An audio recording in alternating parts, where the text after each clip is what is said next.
Hello kids, I hope so you all are fine. So today I'm going to teach you addition.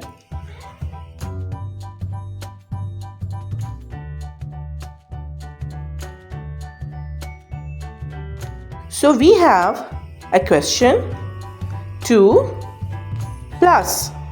This is addition. 4 is equal to. You have to solve this question. Next we have 3 plus 1. Then we have 2 plus 0.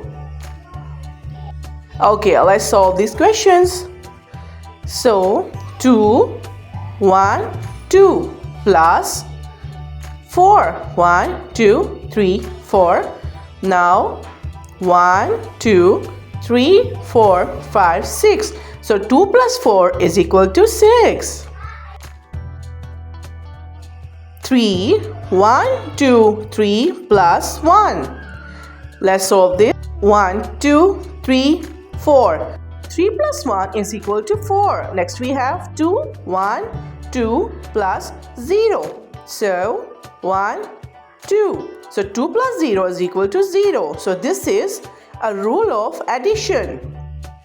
2 plus 4. So this plus sign is, we use plus sign for addition. You have to add the numbers. So 2 plus 4 is equal to 6. 3 plus 1 is equal to 4. And 2 plus 0 is equal to 0. I hope so you enjoyed this video. If you enjoyed this video, subscribe to the channel, share with your friends. Take care, kids.